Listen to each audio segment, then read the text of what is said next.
I wish there was like a Blaxploitation dictionary that would explain some of the terms. Because we've seen a couple of Blaxploitation movies now, and some of the stuff, like we all know what a jive turkey is, but some of the expressions in this, I had no idea what they were supposed to mean.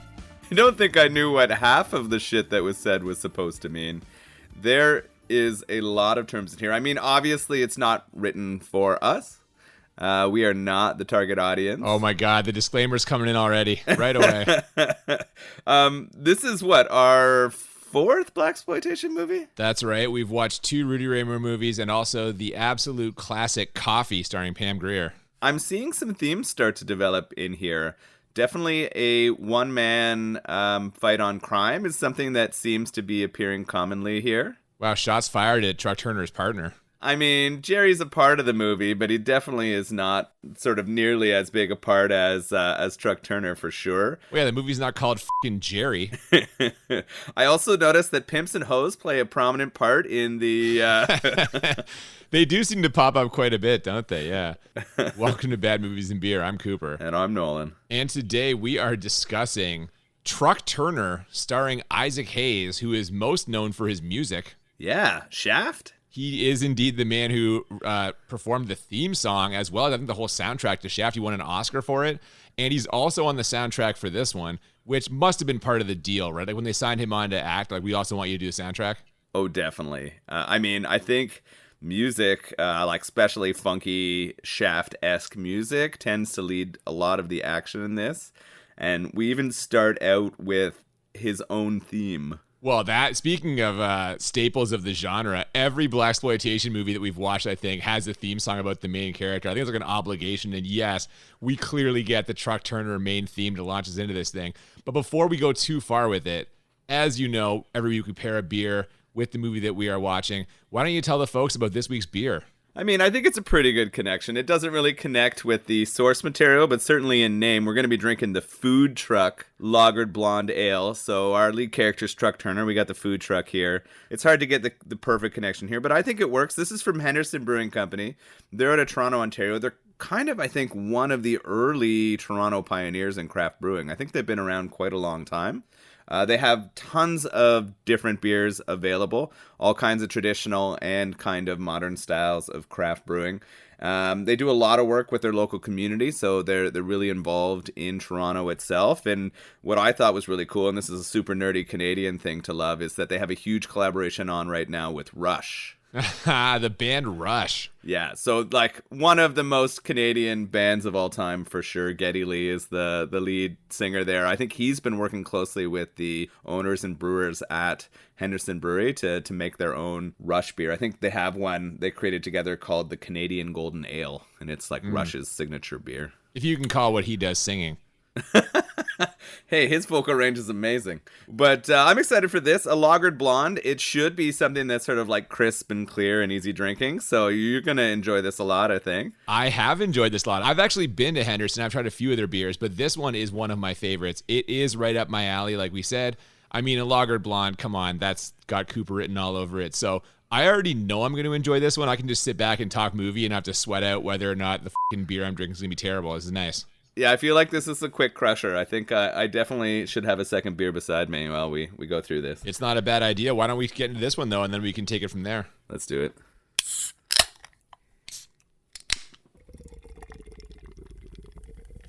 So we open with the American International logo and the sound of construction, followed quickly by shots of the city and some very, very funky guitar. Isaac Hayes is Truck Turner. Oh my goodness, I love these funk beats. They play a pretty prominent role, like we mentioned before. They pop in every time the action starts getting going, so it sets the tone appropriately for an Isaac Hayes starring movie. Oh, 100%, and as we already mentioned, he is singing his own theme song. This opening sequence ends with multiple shots of signs for bail bonds and a man making a call from a payphone. It rings for a while, but even before it's answered, we know who's going to be on the other end of the line. Truck Turner. They're really setting the tone here, right? They're showing the depravity of the city. A lot of people down on their luck. You know that it's kind of a dark time, and our main character is going to be involved in working through that. And we find out, yes, bail bondsman here. Yeah, were you surprised at all that he was waking up alone? Yeah, definitely. They're trying to tell us really quickly who he is in his room, right? They do a zoom in on a football championship trophy. And he's also got a piece strapped to his chest, so he even sleeps with a gun on him. You know he's involved in some pretty dangerous stuff. Also, a lot of albums that are really driving home the Isaac Hayes music connection. So it turns out he's a bounty hunter. I guess that explains all those bail bond signs, like you mentioned. And the man calling him is his partner, Jerry. They've got to go collect a bounty that morning, but Truck's day is not starting out well. In addition to the early phone call, he gets out of bed to find that his cat has pissed all over his last clean shirt. Yeah, and instead of wearing a dirty shirt that doesn't have piss on it, he puts that cat piss one right on. Yeah. What kind of choice is that? And I love that immediately after this, he meets with Jerry, and Jerry calls him out on that shit. Oh, yeah. This leads to some low-grade comedy in the car as Jerry teases him for smelling terrible. And they also drop about 15 N-bombs. This scene is meant to give us a taste of their friendship and also a hint into Truck's personality and general standing in the community as we learn that Jerry's wife does not like Truck Turner. No, he is sort of a more gritty character than Jerry, right? Jerry's there to support him, and we'll get down into the stuff. But it seems like Truck is really a man of the streets, right? Of the people. The amount of N-bombs and the language used in this was fairly jarring for me at first. I was a little concerned with this conversation, but I quickly became accustomed to the language throughout the film. Just don't become too accustomed to it. No, that's clearly indicative of the time. And again, like this is two friends bullshitting in the car. Now, speaking of general things, it turns out the man they're trying to collect is currently on a military base, which, as you might have guessed, is not super receptive to the idea of letting a couple of bounty hunters in, at least not based on the frosty exchange they have with the guards at the gate. Hey, you gonna bring him out or do we have to go in and get him? What's it gonna be, General? Enlist.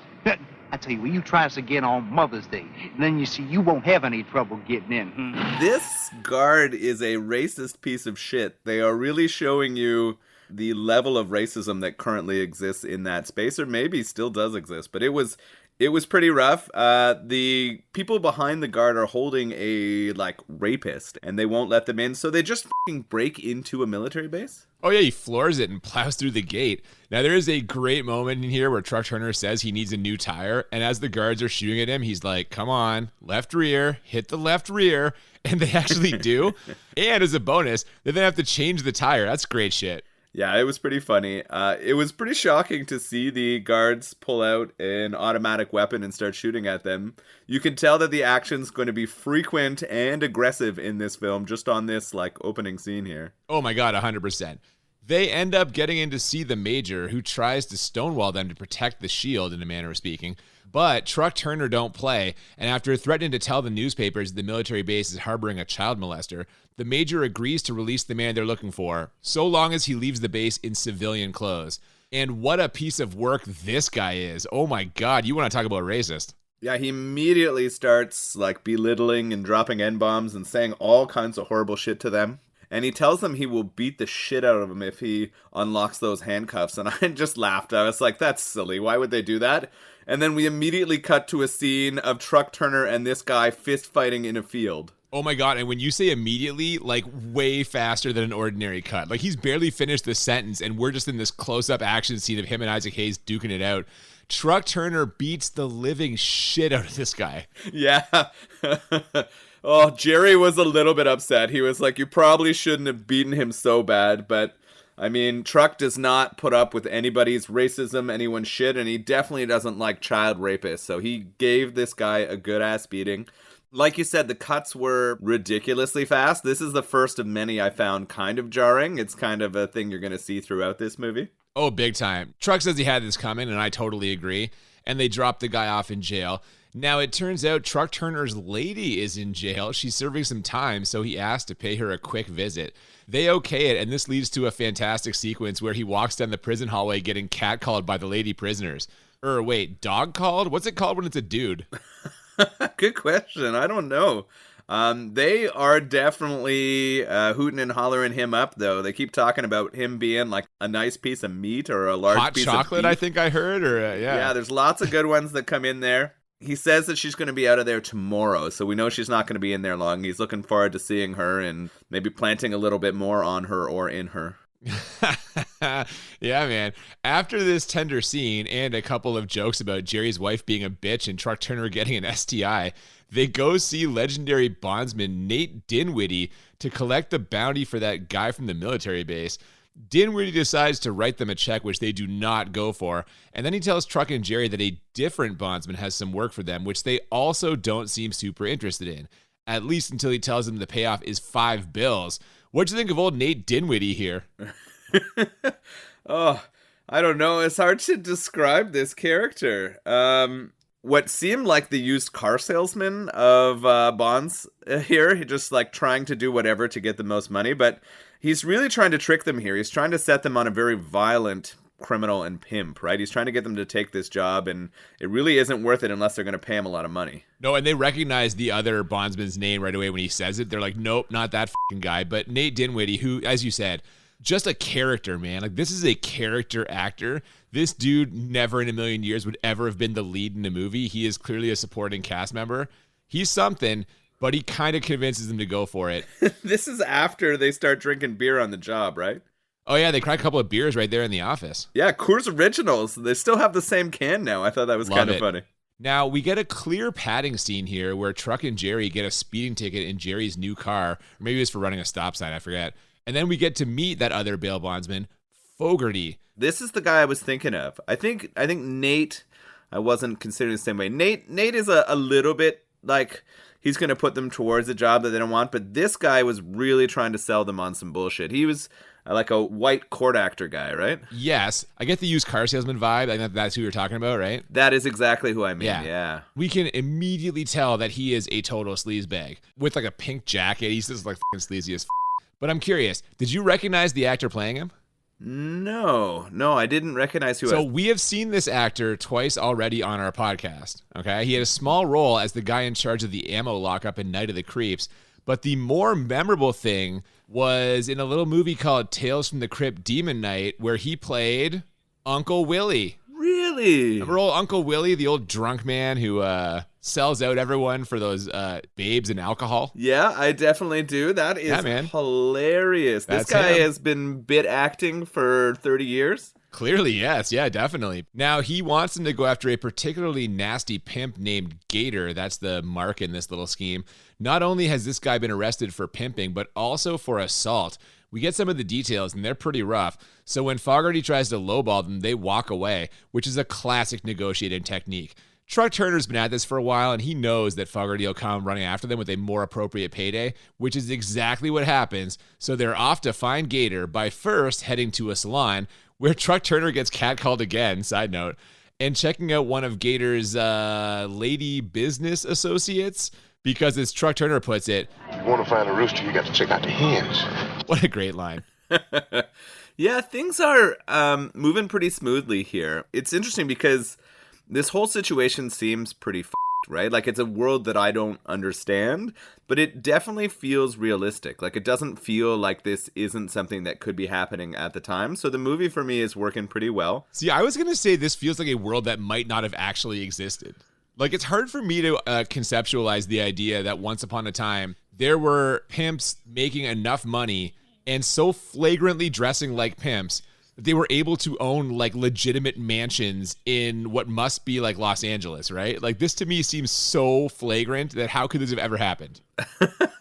I guess that's fair. It's funny because I don't have the experience. It's hard to know, but it felt like it was working for me at this point. Meeting his like queen whore is pretty interesting here. Oh my God, dude. Queen whore. I don't know if that's an appropriate expression. I'm not sure, but like they use that term a lot to describe them all, and she is clearly the one in charge. She kind of manages his stable. Truck goes and approaches her and tries to get some info. She's not very forthright with him. She's not willing to give him much, is she? Oh my God, no. Now, her name for the record is Dorinda, although the rest of Gator's ladies call her Mama. She is a no-nonsense woman who's clearly done well for herself based on her clothes, hair, and jewelry. And in one of the most amazing pieces of casting I've ever seen, she's played by Nichelle Nichols, a.k.a. Lieutenant Uhura from Star Trek. Wow, how did I miss that one? Because she looks not at all like fucking Uhura. Like, we saw her in Star Trek 4 last season, but my God, this is such a different look. And I have to say, Uhura is a way better looking woman than I realized. Yeah, I would have never pulled that based on this character. I couldn't have made that connection without you. So I'm going to definitely look at Uhura a different way, I think. I was going to say you'll never watch Star Trek the same again. Now, as you said, Truck Turner gets nothing from her here, which Jerry points out. But Truck tells him to just follow the bouncing ball, which, is he talking about her ass? Or her boobs, because there are no bras in this movie. No, none. No, I think there's a law against it. We do get a pretty close-up shot of her walking away, and there is lots of bouncing, so I think he might have actually been talking about her butt. This is a clever move by Truck here. He knows that she's going to lead him to there. Even though she's not willing to give any information, he knows that very soon or eventually she will lead the way. It happened way too fast. Yeah, Gator pulls up like 2 seconds later in a car to pick her up. But when she presumably tells him that Truck was asking questions about him, he shoves her away from the car and peels out. So it's chase time. Holy shit, the car chase. It's great. The chases in this movie are extra. Like, they are just above and beyond what you'd expect. They put a lot into them. We get this really hilarious, I think it's a pink caddy he's driving. And he rips out of there as they're chasing in their Charger, his friend Jerry's wife's new Charger or whatever. Yeah, new car. We know something's going to go bad with that. Like, that's inevitable. Otherwise, they wouldn't have had that scene that you called padding where they talk about it, right? Like, I think that was only in there to tell you it was a new car because they were going to f*** it up later. They're doing everything they can to make this chase hilarious. The pink caddy's driving away, and we see a woman with, like, a baby carriage driving along, and the caddy hits it, and bagels fly out everywhere. And we get a flower cart that gets crashed by it. There's also a homeless man near a barrel of fire that gets hit by the caddy. Like, everything's getting taken out here. Oh, 100%. They are just smashing into everything with their cars. At a couple of different points, they literally turn to steer into whatever's there. It's fucking hilarious. We also get our first close-up look at Gator here, and I've got to say, he looks like a gator. Like, if you showed me a picture of him and said, like, what's this man's name? I think Gator would be one of my first two guesses. You obviously know his profession, too. It's as stereotypical a pimp appearance as, like, you could ever find.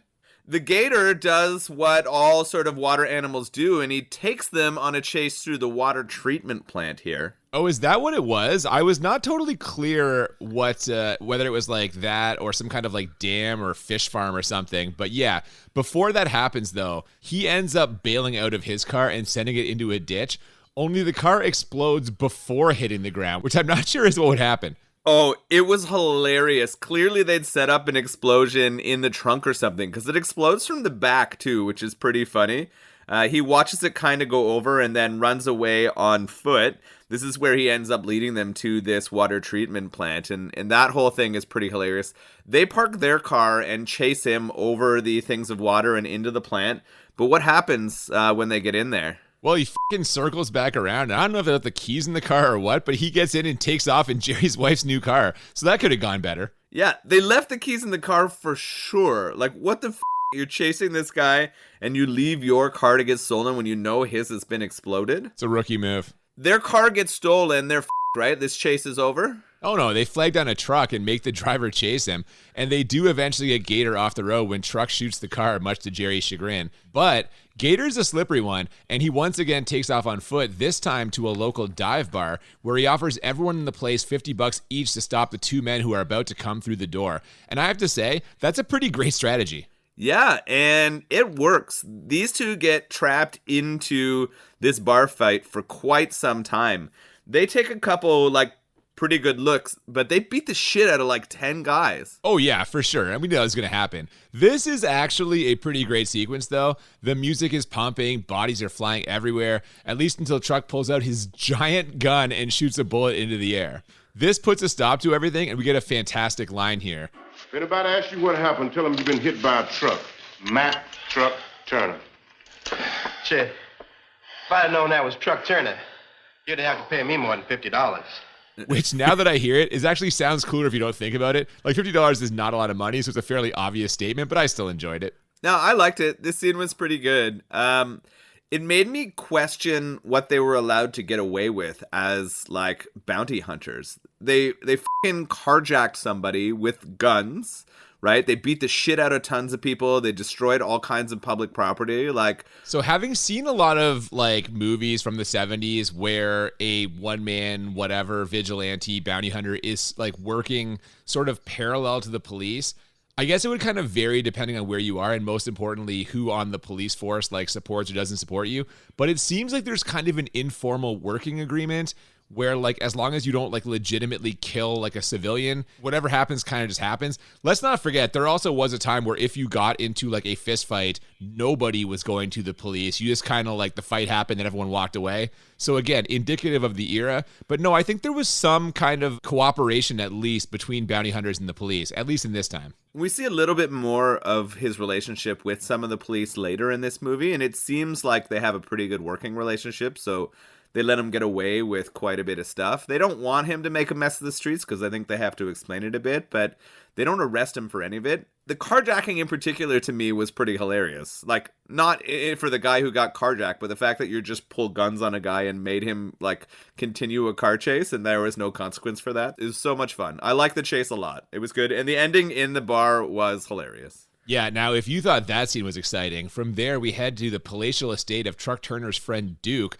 played by the one and only Scatman Crothers. Truck refers to him as royalty, and he's pretty clearly also a pimp, just an older one with a stable of ladies that caters to a more mature clientele. He also asked one of them to bring him another cream de menthe, which was hilarious to me. Like, yeah, that's like not quite right. He looks like he's at a like southern mansion. He's living really, really high. He did really well in the pimp business. And he's like a classic pimp. He's not one of those like modern, dirty, get down, grungy pimps. He was a classic pimp. And obviously Truck's going here because he hopes he has some more information on this Gator guy, right? He probably, despite not being in the game anymore, still has some connections in the pimping world, and maybe he knows where Gator is. No, definitely. And he points Truck Turner in the direction of Gator after first warning him that someone else is also looking for him. Another tough pimp named Harvard Blue, which is an awesome name. Truck and Jerry scope out an alley for a specific homeless guy who regularly works the neighborhood and knows where to find everyone. He tells them that in addition to prostitutes, Gator is also involved in the dope game and, after a little financial compensation, even points them towards the local drug dealer. Yeah, so they are really good at getting leads, right? They're not willing to have anything get in their way. What do they do with this drug dealer to get the info out of him? Oh my God, they barge into his apartment, scoop him off the ground, and hang him out of a third-story window until he eventually gives up Gator's location. They bring the drug dealer along and have him call from a payphone telling Gator that he's got some dynamite stuff to lure him out of hiding. But the dealer is less than convincing, so Truck Turner kicks him through the phone booth and we get a shootout at the house. This was awesome. Yeah, I mean, Gator has told this drug dealer never to call him at this location, and as soon as he does, he knows something's up. The poor acting from the drug dealer leads him to get his ass kicked and sent through this glass door. I thought that he might just get wasted here. I thought he might just get a bullet to the brain, but he's kind enough to just kick him through a whole bunch of glass. And then we get, what is a pretty epic shootout. One thing I'm going to say for people in this movie is they are not very good at shooting guns. They're terrible. I had this thought later. They can't hit anybody. So it's Gator in the house with his, like, girlfriend of sorts. I don't know if she's a prostitute or not. 100% she is. Come on. Yeah, you would assume so. But the reason why the other pimp was mad at him is because he took this, like, blonde white woman from her. But the two of them are together. He knows something's up, and as soon as he sees Turner, he starts shooting out the window. He does, definitely. Now, eventually, he does get outside trying to escape. And they've got him dead to rights. He tries to offer them a bribe, but really he's going for his gun. And as soon as he pulls it out, Truck Turner guns him down, so they are not going to be bringing him alive. This seems like it's over at this point, but we get a close call here as that blonde woman you mentioned runs out, he's flopping in the breeze and stabs Jerry. I assumed he was dead here because of the extreme close-up, but he's fine, and they collect their money afterwards. Yeah, this ending to the scene is pretty f***ed up. They actually shoot out for a while, no one hitting each other. Truck somehow manages to climb on top of a shed or something, and with that higher ground, he catches Gator unaware. They blast the shit out of him, and then, yeah, you're right, this woman runs out. Did you see what she stabbed him with? I couldn't really tell. I thought it was like a regular kitchen knife, but it was something different. It was giant scissors, like scissors that I have never ever seen anything comparably to that size. They were massive, and she plunges it right into what looks like his back or neck, and I thought he was toast too, but we transitioned to him being fine and collecting that money. There's Gator down, and they each are $1,000 richer. Definitely. Now, the next morning, Truck picks up his lady from jail. A few hours late, maybe, but he brought some beer. She's not exactly pleased, but she still sleeps with him. Was it weird to you at all that Isaac Hayes is singing the song playing in the background during the romantic parts? Like, would you ever consider having sex while music of you singing in the background plays, or is that like a bridge too far? Wow, that's a good question. Would I bone down to music that I created? I guarantee Isaac Hayes has people to shaft. Like, I'm going to throw that out there. Of all the songs of Isaac Hayes, that's like the least romantic one. Why would you pick that one? Well, because shaft to me is so like erection based. It just sounds like just the name of it in general. I think that definitely happens. You're right. There's probably much better songs that Isaac Hayes has that he bones down to, but I'm pretty sure he does this regularly to his catalog. If I had the R&B sort of talent, if I was like him, or maybe a Brian McKnight, maybe throw that out there. Wow, that is a name I never thought we'd hear on this podcast. I'd go back to one for sure. Oh, I was a giant Brian McKnight fan, and I don't know.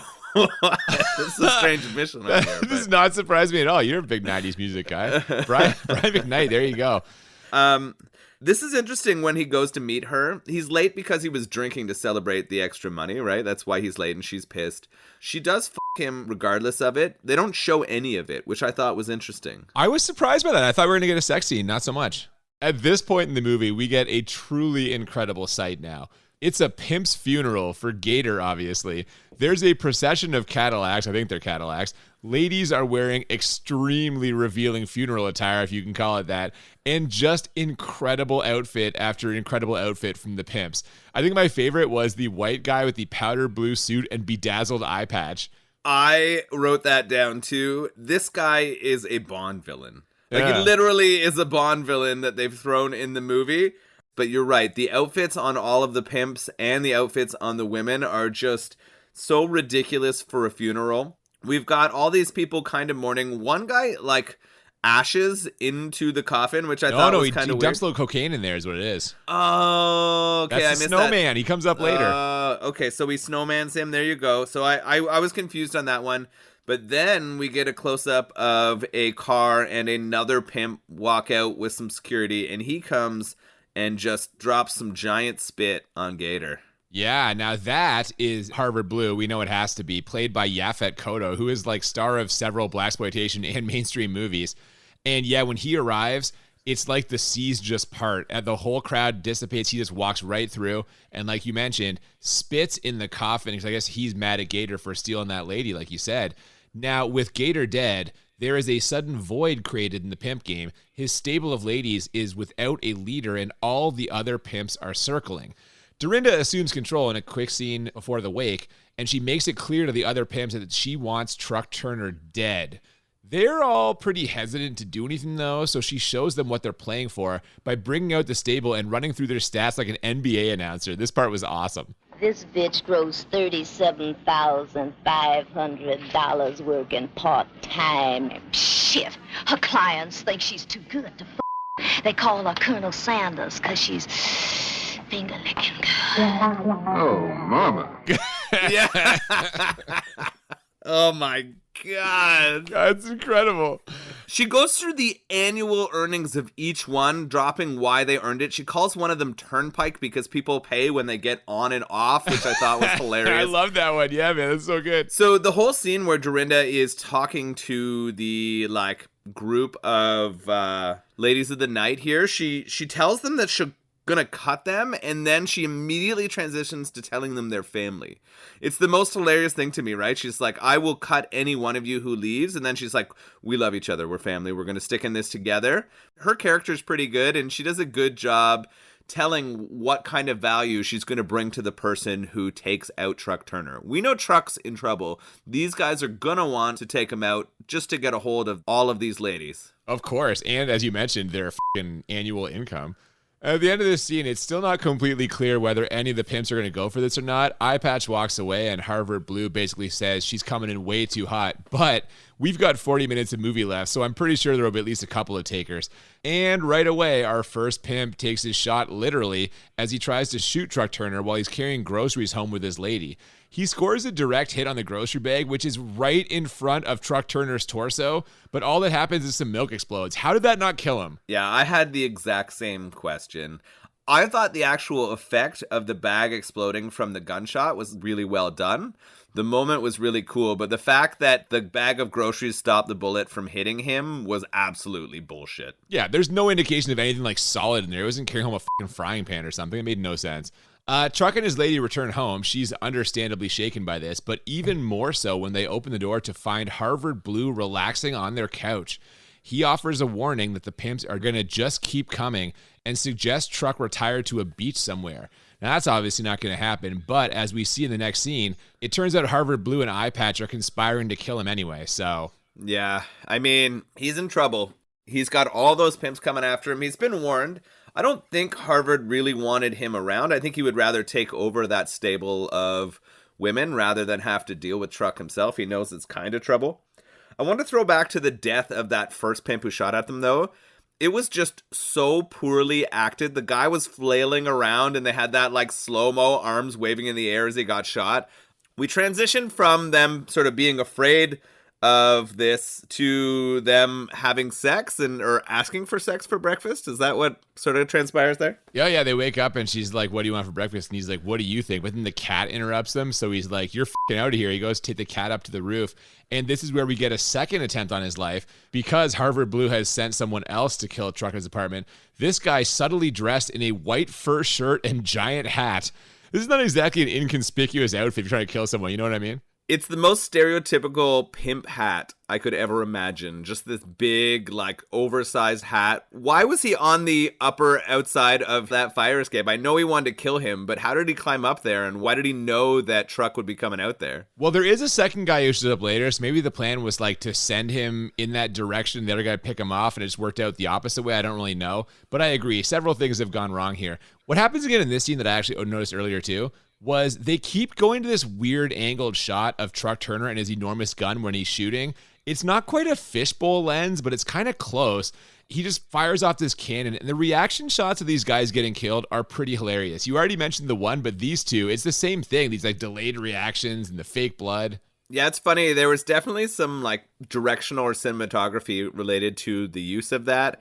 This is where I noted how comically large his gun was. So I kind of noticed the same thing. It's just such a crazy hand cannon. There's no reason for him to have a gun that big, but I guess it makes a point and it works for him. And it doubles as a penis. Oh, yeah. I mean, he can put that in and it will blast, no problem.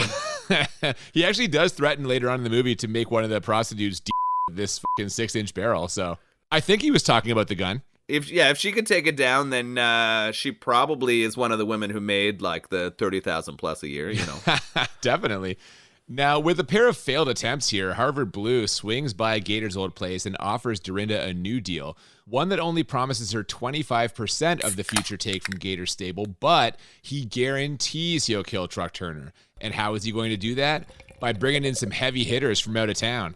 Yeah, he calls it insurance, or he says it's his insurance policy, so he's going to pay for some hitmen to come out. I kind of assume they're going to be European. I don't know why I feel like that, but I was like, oh, these are probably going to be Europeans. Well, one of them was Italian. They called him Joe Dante, which is kind of an in-joke because Joe Dante, the director, was at the time working for American International Pictures. So there you go. I didn't know that. So that's a pretty good little joke there. So they've hired him, and they're going to take out Truck now, right? He's in trouble, but they want to have a plan, right? They want to sort of set it up so they can take him out with too little effort. Yeah, and they decide to basically do what he tried to do with Gator, which is lure him out. To do this, they go to Nate Dinwiddie's bail bond store, rough him up, and have him put a late-night call into the truck. Please come down. Tell him it's a big job when you're in trouble. It's a big job. I'm in trouble. Truck can tell that something is wrong, so he wakes up Jerry and tells him to meet him down there. But Truck's had a few drinks and ends up falling back asleep, I guess, which hangs Jerry out to dry. And although he survived that stabbing earlier, Jerry will not survive getting blasted by about 5 shotguns at close range. Yeah, so I was wondering with this whole thing was setting up a final shootout. It's a little too early in the movie for that. We do see Jerry head down there, and like you say, he gets blasted away, and he's not making it out of this one. They are really building a rising tension here. They're building some anger for Truck. His two friends, I think, maybe are dead. I'm not quite sure what's happened to the bail bondsman there. We're not sure whether he's dead or alive. He just looks really bloodied up, but we know Jerry's gone, and Truck's not going to take well to this. No, now you mentioned Jerry getting blown away by these shotguns. It's really the dummy that they put in there to be Jerry that gets blown away. We mentioned this during our coffee episode, how prevalent the use of dummies was. This is another clear example when they shoot him. His body folds up and flies backwards like an old puppet with arms just flopping all over the place. Fucking classic. Yeah, the blood work here is a little funny too. I actually thought most of the gunshot stuff was reasonable for the time. Like, I thought it was decently done, but this one doesn't look very real at all. You're right. Well, he's just so clearly a dummy, which again is like, we've seen that in so many movies now, but it always cracks me up every single time. As you mentioned, Truck's the one looking for revenge now. He pays a quick visit to Nate Dinwiddie in the hospital where he finds out he's not dead, but he is going to lose the use of his eye. And he's there to find out who exactly hit him. I'd say that Harvard Blue better watch his ass, but as we see in the next scene, he is not afraid. What happens when Truck and his lady get home? So the place is trashed, and they find their fucking cat hung up. Like, when you're murdering a cat, who sets up a noose and hangs the fucking thing? You know what? I'm glad you mentioned this because I want to be very clear. I'm firmly against animal cruelty, and I know this was supposed to be a serious, jarring moment, but I burst out laughing when I saw that cat because it's so fucking ridiculous. Nobody would kill a cat by hanging. Like, it just doesn't make any sense. I guess you're trying to prove a point, but they could have just left a dead cat there and it would have done the same thing. You didn't need to create a noose for it and hang it from the ceiling. Well, that's why I was laughing, because I'm like, it's so absurd. Like, of all the things, and plus it looks clearly fake also, so it's like, you know, I get what they're going for, but it was one of those things where the production value was so low that I couldn't help but laugh. And I felt bad about it afterwards, but whatever. Well, now we know he wants revenge for this cat killing. He is him pissed, his girlfriend's mad, but what's he gonna do? She's kind of in the way. He doesn't want her to get hurt too. He knows they're playing a dangerous game here, and the best thing to do to keep his lady safe is to get her out of town. She refuses to leave though, so he's got two options: knock her the out like Tom Cody did in Streets of Fire, or get her sent back to jail.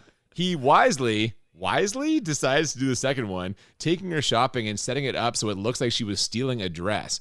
With her prior arrest, also for theft, she's going right back in the clink, and I'm guessing it'll take more than a six-pack the next time he picks her up from jail to get her to forgive him. Yeah, this whole scene I actually quite enjoyed. I thought was clever. They were drinking at a bar together before this happened, and all of a sudden it dawned on him that he needed to get her put away. So he's like, let's go shopping. He gives her a whole bunch of dresses, and she heads into the dressing room to try them on. While she's in there, he fills her purse with perfume and other stuff too. So it's not just the dress she's going to get in trouble for. It's all that other shit. He even goes over and tells the security guard that she's going to steal, and they arrest her immediately. She's out of the way, and now he can go get his revenge without worrying about her safety. You're right, she's pissed. He's going to have to give her hours of to get past this one. Jesus Christ, man. It's always got to go sexual with you. I don't know why. With her safely out of the way, it's time to settle the score with Harvard Blue. So, after a quick stop at Eyepatch's place to find out where he is, Truck loads up his giant gun and storms the house. Side note, how did he know where Eyepatch's house was? Or even that he was involved? Because I'm pretty sure Nate mentioned Blue, but I don't think he mentioned the guy with the eye patch. Well, so I think this is a setup from Blue's side.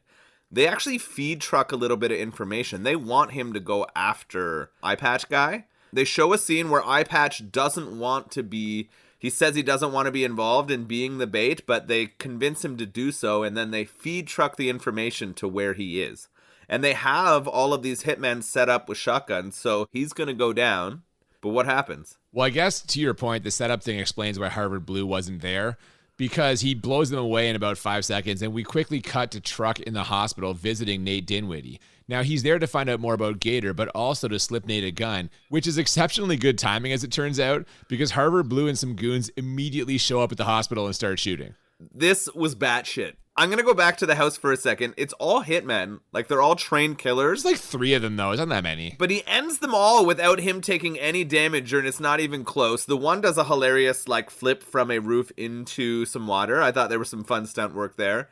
When he gives the gun to his buddy in the hospital and says, "You may need this," I lost my mind when it immediately turned into a firefight with Blue. Right away. Like, you may need this. It's happening right now. Yeah. They didn't even cut away. There was no cut. There was no time. There wasn't, like, they should have put another scene in there, anything. But it immediately turned into a shootout, which was hilarious. Well, and then it turns into a foot race through the hospital with Truck Turner chasing Blue.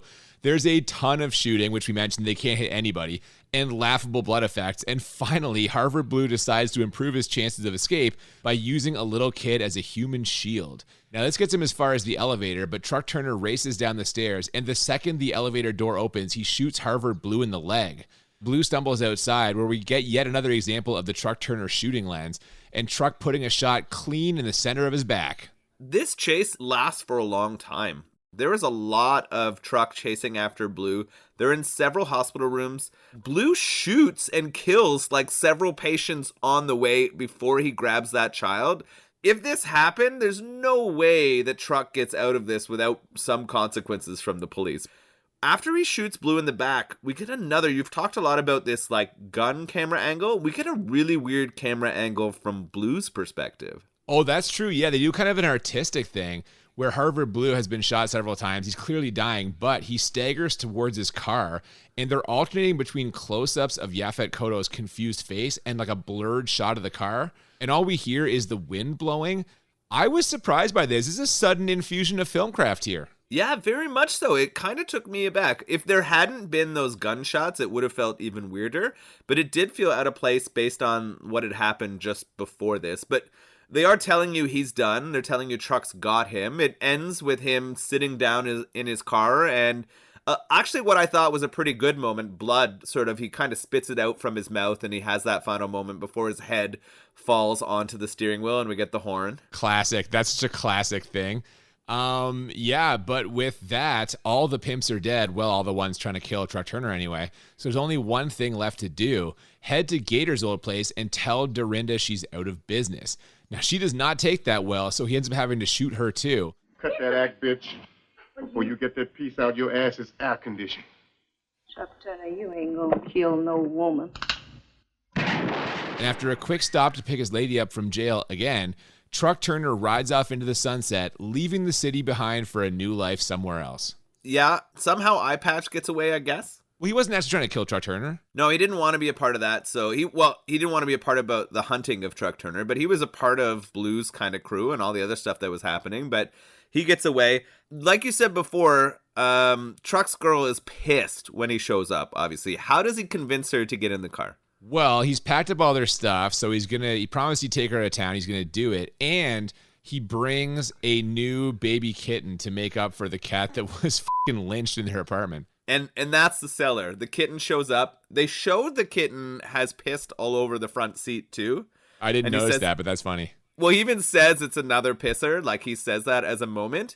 And then it kind of ends with her, like, picking up the kitten, sitting in the seat, and them making out.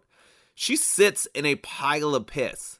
Like, just a pile of it. She just sits down and then makes out with him. And that's the end of the movie. And I just couldn't accept it. It was like...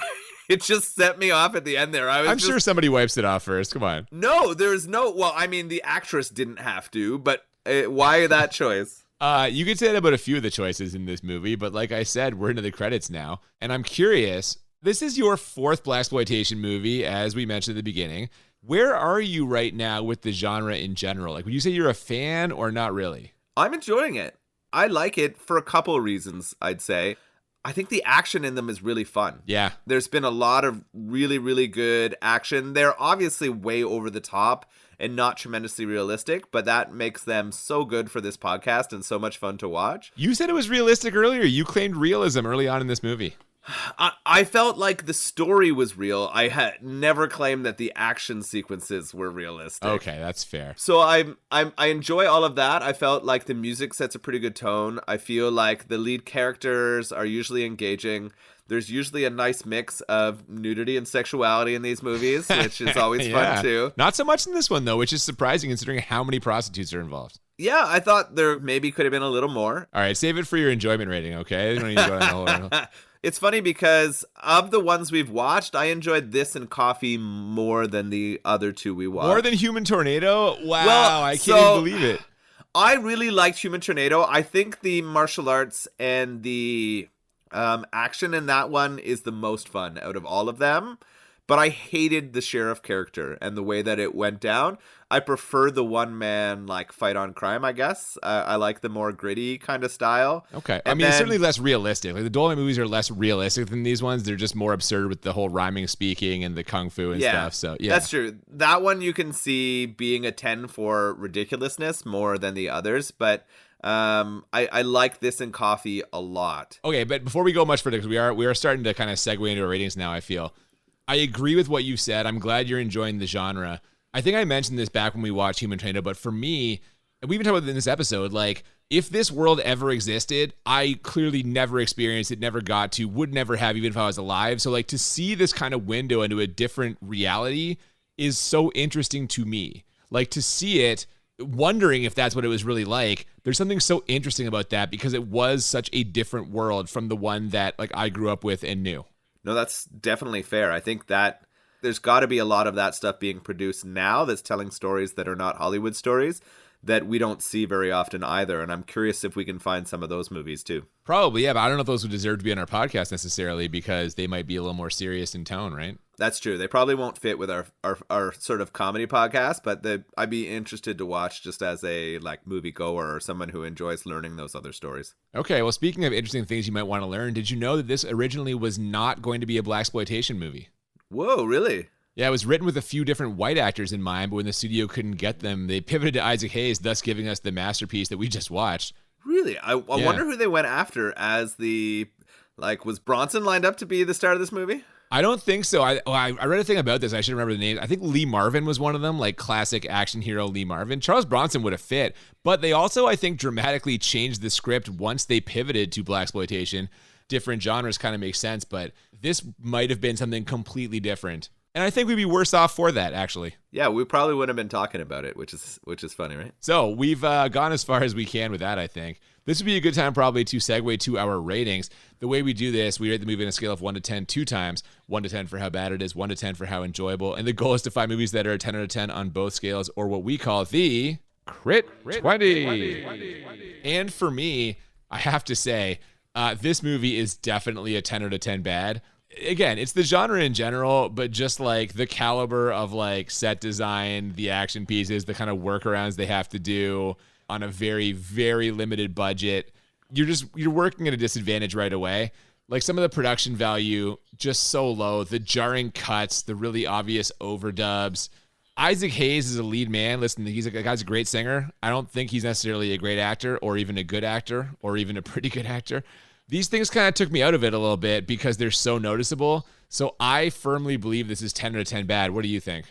I had it as a 9 out of 10 bad. Okay, so we're not that far off. We're not too far off. The things for me, acting for sure was a part of it for me. There was some pretty bad acting in there. I actually thought Hayes carried it reasonably well for being a musician. The cuts I found really jarring. You mentioned those already. I thought that was difficult. I thought a few of the deaths were really, really cheesy, including Jerry's. And although I loved the chase scenes, they were also just absolutely ridiculous. But also, so it's funny because they added to both my bad and my enjoyability rating, I guess, because they were so ridiculous, but also so much fun. Well, that's the thing. I'm naming bad things about this, but those also added to my enjoyment rating. So it wasn't enough to really hurt my viewing of the film. Speaking of the enjoyment, what did you have it on a scale of 1 to 10 for how much you enjoyed the movie? Also a 9. Okay, yeah. I had it as a solid 9.9. I thought it was really enjoyable. I laughed a lot. Sometimes when it was supposed to be and a lot of times when it wasn't. I thought the action moved really well. I thought the Isaac Hayes music, both the Truck Turner song and all the intros and the funky guitar that led into so much of it was really fun. I actually like the setup and payoff of the story. Okay. That was part of why I didn't give it a 10 bad, I would say, is because I thought that the actual introduction of the characters and then the build and the constant like things that were leading to a resolution worked really well, and enjoyed the resolution when it happened. I thought there were some good deaths, despite there being some bad deaths. I thought the actual things that happened.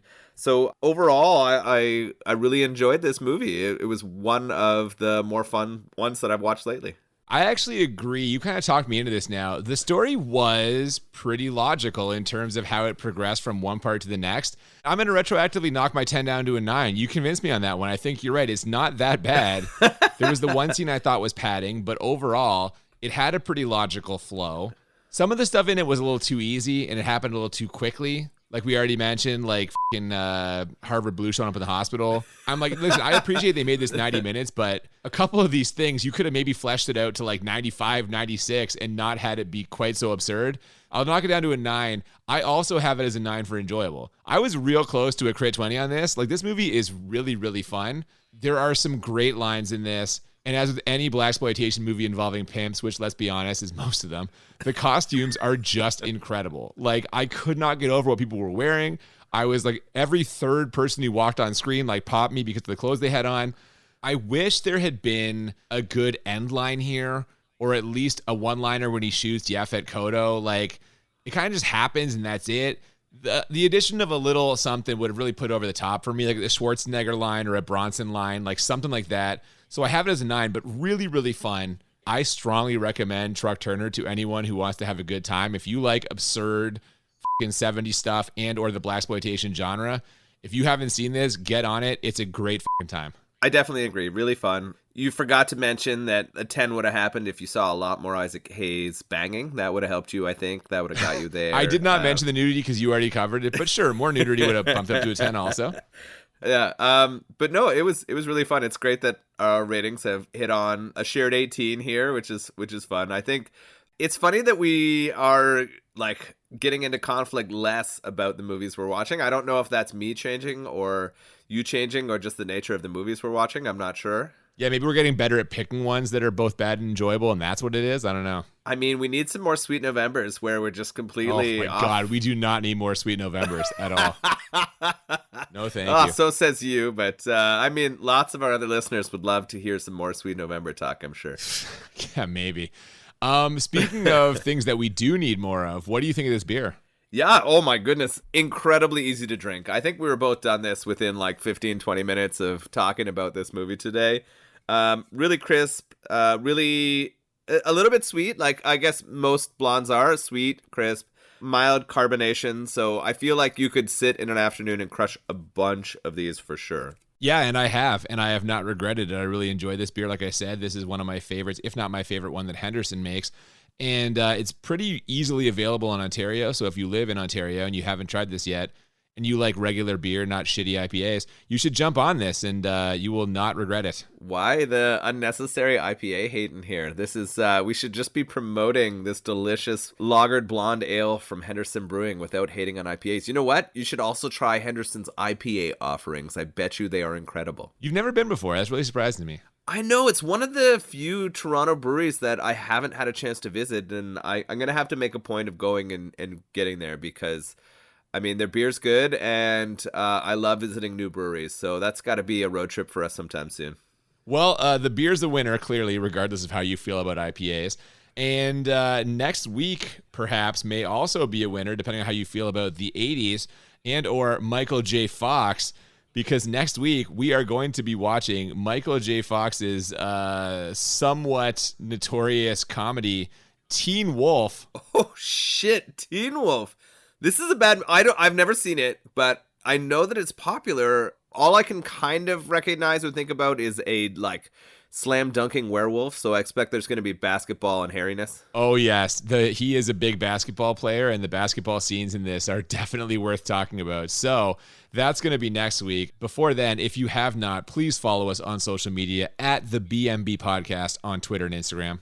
Yes, feel free to send us any suggestions for movies and or beers or to tell us about how awesome we're doing. We'd love that.